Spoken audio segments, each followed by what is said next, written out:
Hello and welcome into Slick Talk. This is your host, Blackstone Joe. Today is December 7th, and I'm joined by my friend and colleague, Ben. Joe, thanks for having me back. So we are getting closer and closer to Christmas, and one thing about being in the thick of the holiday season, we just had Thanksgiving, we just came out of Thanksgiving, and I think you know as well as me that, when you get back from a holiday, you're just trying to find that pocket, You're just trying to get back into the groove. You're trying to recover from the holidays. And I realize finding the pocket is maybe specific to drumming, but I feel like drumming may be the only instrument you don't play. How many instruments do you play? It's time for a fun fact about Ben. Oh man, Tell the people. Don't hide any of them. Even it's okay if one of them's just the recorder. Tell me about all of them. Oh wow. Okay, I didn't know we were going to talk about this. I had to hit you with the curveball. Oh no, that's all right. I'm always happy to talk about this. Let's see. My main instrument that I've been playing since I was a kid is guitar.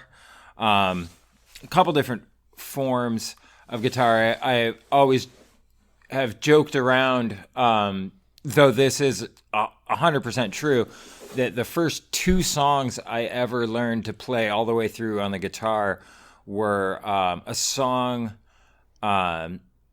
originally composed for the lute by Galileo's father, and then War Pigs by Black Sabbath. Well, I don't know the first one, but I know the second one. It's one of the finest songs ever written. That is excellent. But yeah, that, and I do a little keyboarding, play a little keyboards. I'm not great at it. In fact, the last band I was in where I was, the keyboard player, which I guess, wasn't the last ever band that I have been in, but the last band where I played keyboards. None of this makes a lick of sense. Just bear with me, folks. It's early yet. Yep. I played some keyboards in there. It was pretty bad actually when I started there. Got better. Do a little hand percussion, and a little other dabbling here and there, but mostly guitar, and a little bit of keyboards. Yeah. Well, as for me, I'm definitely okay. Maybe not those who can't do teach, but those who can't do critically review and aggressively critique music. So I would agree with that I'm on that side. 1,000%. We call that fansplaining. Yes. I will fansplain all day. We're in the thick of the holiday season, so we have a lot going on, just as I'm sure all of you do. And when we're doing holidays, Ben, we work extremely hard to get everything done before we leave the office. But we do have a little bit of a... Well, I guess why don't you take it from there as far as what to expect from Blackstone when we're in the thick of the holidays, when we get to a holiday. Can people get a hold of us? Can they get reports? All that. We do close for the holidays. We just passed Thanksgiving not that long ago, and we were closed both, Thanksgiving Day and the Friday afterwards because Chris and Ryan are great people, and gave us both days off, which is fantastic for us. But it does mean that, for those 2 days, we were not testing any samples, not writing any reports, obviously not answering phone calls or emails because we're all at home. And, we don't have access to our email, obviously, when we're not here at the office. So that does mean, unfortunately, that we're not going to be able to get back with people right away. If you send an email to us late Wednesday night or on, Thanksgiving Day or that Friday, then we, unfortunately did not get that until coming back into the office the following Monday. But, we will always get those, and we will respond those and get that all taken care of. But we do just kindly ask that people be a little patient. You know, we've been out of the office for a couple days for the holiday, and it does take a minute to catch back up after being gone like that. Yeah, you know, and I always feel for folks who've got to get stuff right away. I came back in after Thanksgiving, and there was a couple emails from a guy looking to do like a pre-buy, and as it turned out, we hadn't got his samples in until Wednesday, just before Thanksgiving. So, you know, we got the emails off. He had some questions about the results. We were able to touch base on Monday, and I hated to keep him waiting all weekend, but after we leave the office, clock out, you know, one of the beautiful things about our line of work is the work stays at the office. So absolutely, we do our best though to get back with folks. And with this being the middle of, you know, we're getting into the heart of December, we're getting closer and closer to Christmas. So naturally, all of the last minute gift ideas are being thrown around, I imagine, right now, and Blackstone can always be a part of your holiday gift giving.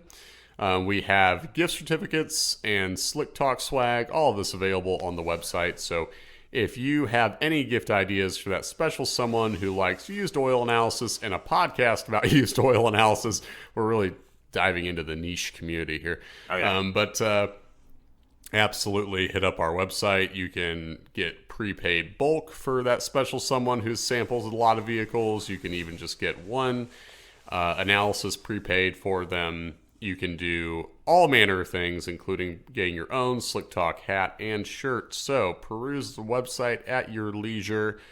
And without further ado, it's time to get into the episode. This is called Money Well Spent.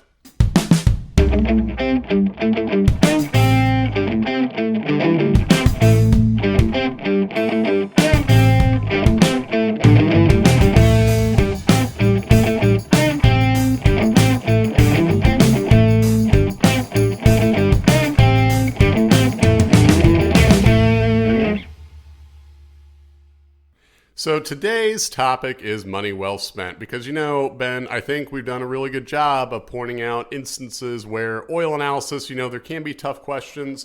There can be moments where maybe our hands are a little tied. You know, we get those really bizarre samples and people want really exact conclusions. But we do need to pat ourselves on the back every once in a while because undeniably, oil analysis, the proof is in the pudding as to the value of this stuff, the problems we can find. And I think we both have instances today where we can delve into moments where customers confirmed, you know, on our end what we were pointing out, right? Absolutely. I have something, at least. And I don't know about you. I did my homework. I want to get right into yours first. So give us the background, you know, when you pulled up the data, what you saw, what the sample came from, all that good stuff. Sure. So starting out, this sample came from a Lycoming. Is it an O540 or an I? It's an O540 E4B5 aircraft engine that came out of a Piper PA32 260. And looking at the sample, had some high wear metals, had some high aluminum, some chrome, some copper, some nickel, and then some high silicon as well. And, you know, for folks unfamiliar with, you know, aircraft engine wear, aluminum typically is from the pistons or piston pin plugs. Chrome it's typically from the piston rings. Copper, you know, like automotive samples, brass and bronze parts. Nickel is typically from exhaust valve guides. And silicon, just like in our automotive samples, can be dirt or harmless sealer material or lube. Now, with that increase in silicon, I mentioned in the report suggesting they check over the air filtration system. Because anytime we see silicon, it can show abrasive dirt and grit that's getting past the air filtration system into the engine and potentially cause high wear. And we got some high silicon here and some high wear metals. So I brought that up as something to check over and sent off the report like always. And a few days later, received an email from the aircraft maintenance manager at the place that sent in the sample. And if it's okay with you, I'm just going to go ahead and read off what this email says. Yeah, absolutely. All right. Starts off Ben. He addressed it to me. I'm Ben. It says, I wanted to drop you a quick note and say thanks. As a result of your analysis, we did some investigating on the aircraft's induction system and found a major issue with the induction airbox. The gasket on the carb heat valve had degraded to the point that it is leaking substantially, and disintegrating gasket material is being sucked into the engine. It's a pretty safe bet that it's the reason silicon levels were elevated, and the amount of grit and garbage being pulled into the engine may well be causing the other wear metal issues too. You guys saved us a lot of trouble down the road, and it's very much appreciated. A Blackstone's analysis is worth every cent. And we love to hear it. Yeah. We love to hear it. Yeah. That's something I want to bring into always follow up. Even, when times are good and you're just like, hey, had another successful year. Here's the ways that oil analysis help keep things on track. Or if it's a situation like this where you dodged a major issue, we always like to touch base and have that back and forth over phone or email. And I just noticed there were a couple things, in those numbers that, I think if you weren't initiated, you might want to jump in and call problems based on a couple other changes, right? So we had metals and silicon going up in that sample, and we also had a couple other changes, I would say. You don't really want to call them increases or a problem, but a couple things I noticed were we had a difference in oil type, right? Yeah. He had switched oil brands. And you know what? In my screenshot, I didn't get a picture of the oil type used in this one. So maybe if you have that, you can enlighten me. I just have my screenshot here. Even without having the specific brand information in front of us, the proof here is in the data, and that's the increase in phosphorus. So this engine had gone from running an oil that was not using phosphorus to an oil that clearly was. We had, about 900 parts per million, I believe, in that sample. And it would be easy, convenient for a lot of folks to want to just look at the change in oil type and say, oh, well, I did run a different brand or blend. Right. I bet that's what happened, and not look into anything else. And that's why we always want to remind folks that when you switch oil types, when you go from a different brand or blend, yes, it will cause a change in additives, mainly with aircraft. We're just talking about phosphorus, but it's not going to be the reason for sharp increases everywhere and a high silicon level. Sure, and I think that's a common misconception that I hear a lot from people who call or email. They'll have a sudden change to the wear pattern in their engine that just coincidentally coincides with a change in oil type, and a lot of folks immediately want to jump to the conclusion that, oh, this new oil that I put in my engine has caused problems. It's got to be the oil, when a lot of times, I would say, well, a lot of times, pretty much all the time, that's really not the case. It's all oil is pretty good. And just based on oil brand, it's not going to, just that change alone is not going to cause, dramatic changes in your wear pattern.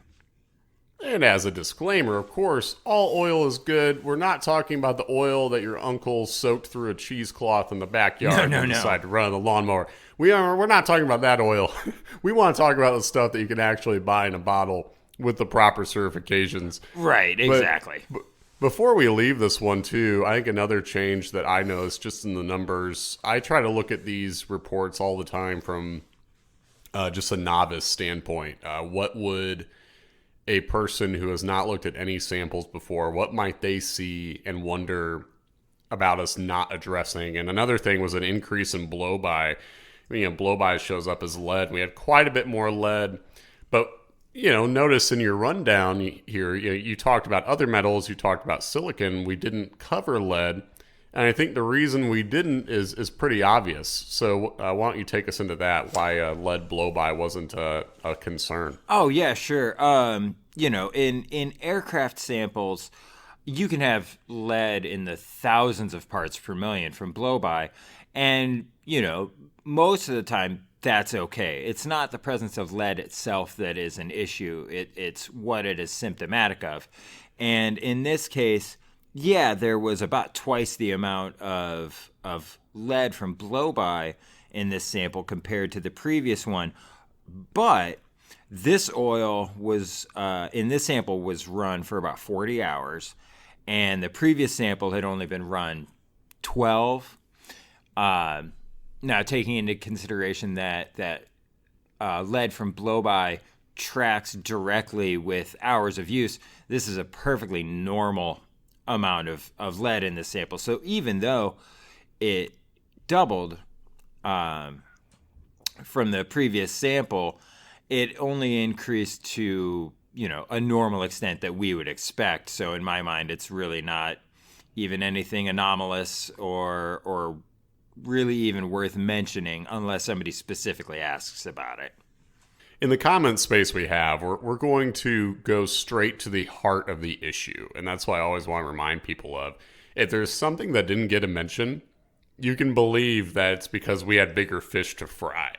So not mentioning an increase in phosphorus from additive, not mentioning an increase in blow-by, it's not because we didn't have room, but because we had focal points right at the top. We always want to be front and center with the correctable issues, or, not necessarily even issues, changes that matter for the engine going forward. Sure. So now that's a good one, and we're gonna stick with the aircraft theme here, because my example is also from an aircraft. It's a Lycoming as well. Different model though. We have an O360 A4K. This one's powering a Beechcraft C23. And, in general, these are some really well-wearing engines. This is an example where we had a track record of pretty healthy wear. Nothing really standing out in the trend. So when we had this latest sample I'm going to bring in, the spotlight was on high aluminum and iron. And these were the kinds of increases, Ben, that I think you can agree at some point when we have trends established, we're not really going to just obsess with the far right column anymore, the universal averages. Right. We're going to want to speak to what we know. Right. Yeah. And that's really what stands out to me in this sample, is that we've got sudden increases in aluminum and iron, where before, for several samples in a row going back a while, wear levels were pretty steady, fairly predictable. So no matter what that universal averages column says, these increases stand out sharply compared to this engine's history. Yeah, definitely agree. And what we saw with this tandem, so increases in aluminum and iron again, there might be some listeners out there who can guess where I'm going, but for those that don't know, this pairing often shows piston scuffing, especially when everything else looks really good. You have just the high aluminum from the pistons, and when you have the jump in iron, what you have here is a likelihood of that being from cylinder liners given the aluminum. So front and center in the comment, talked about the increases. I talked about the possibility of piston scuffing, and sure enough, just hearkening back to the email, customer writes, my most recent oil sample was sent a couple weeks ago. Before that analysis was processed, we tore down the top of the motor to replace what we suspected were high time worn cylinders. My analysis on that last oil change arrived, and while you had no idea we were going to remove the cylinders, your analysis indicated abnormally high metals and you suspected cylinder scuffing in your summary. You were spot on. I now have faith that this oil analysis is money well spent. Title of the episode, roll credits. No, that was really kind of what ushered in this theme for us, was instances where we don't have all the information. Customer had not clued me in on anything potentially being wrong, which is okay. Sometimes you got to get these samples sent off. You got to do it quick. You don't have time to include all the notes. But sure enough, what we brought up in the comment matched exactly what they saw on our end.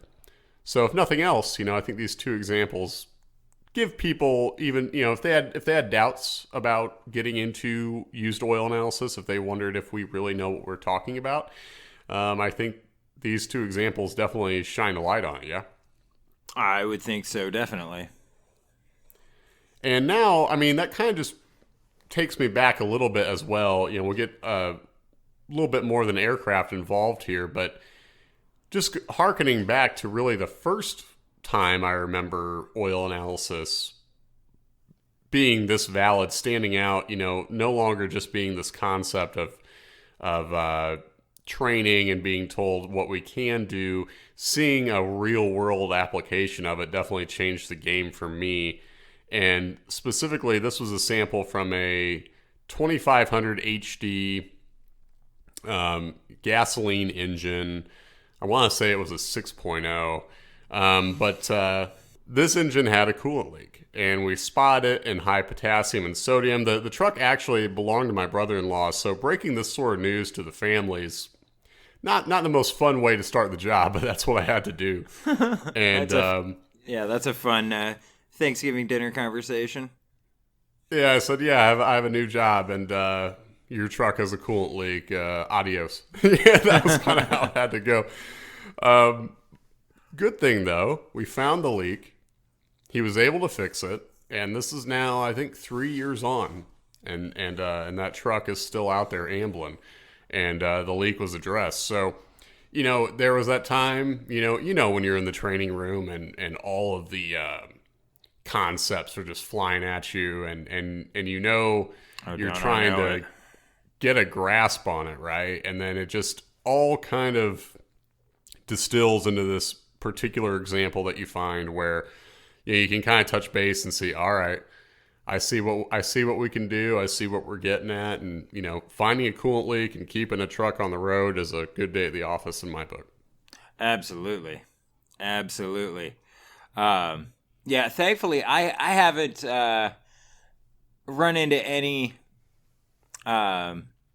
issues testing my personal vehicle or anybody else's. I mean, knock on wood, thank Jah and all of that haven't run into any major issues there. But, I have noticed, and I actually just spoke with a guy on the phone yesterday about this, where it was, the same basic thing, where he was suspecting that his engine had a coolant leak, and sent in a sample and confirmed that it does have a coolant leak. Not a massive one. He had 148 parts per million of potassium, 78 of sodium, which is enough to show enough coolant to want to take care of, but also an early catch as far as volume goes. And specifically, one of the things he was concerned about was having to not only replace the head and do that work, but then also a whole bunch of bottom end work due to damage caused by coolant. And so he was very pleased to find out that while there was indeed some coolant in there, he wasn't going to have to do any work other than the head replacement. So yeah, a little bit of extra wear, little bit of extra bearing wear, but just enough to show that, coolant may be starting to have a little bit of an effect on things. but nothing major, catastrophic. We caught it in time, able to go in, do the repairs, get it taken care of before disaster struck. Yeah, and those are the best case outcomes. But I would say even for people who you're not looking to do any repairs, maybe it's either outside of your wheelhouse, you don't feel like throwing the money at it.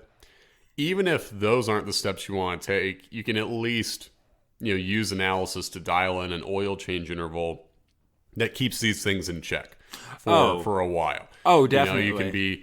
You can let it ride for, there's been a number of vehicles I've seen over the years where they're just managing it with short oil runs. They have no interest in repairs, and that's fine. That is absolutely the measure to take if it's just a work truck or if it's a beater or whatever. You can manage it at the very least, getting those oil change intervals in check. Absolutely.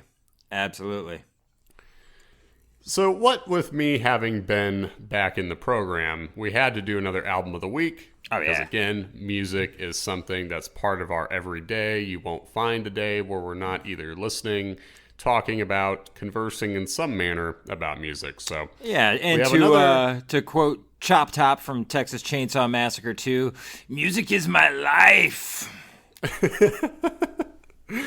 It absolutely is for both of us. We can't have a day without it. And album of the week time, I had to jump into something a little more recent. My last album of the week was from way, way back. And so now I wanted to bring it modern.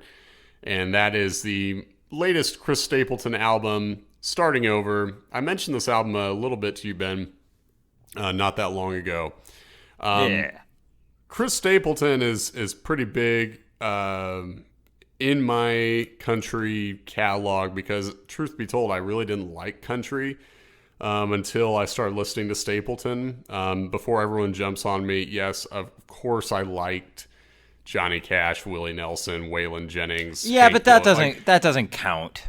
Exactly, because if you don't have some appreciation for the legends of most genres, then you're kind of just you're not giving it a chance. Like if you can't relate to one song from those guys, but yeah, that's like saying you like jazz because you own Kind of Blue by Miles Davis. Everybody owns Kind of Blue by Miles Davis. Come on.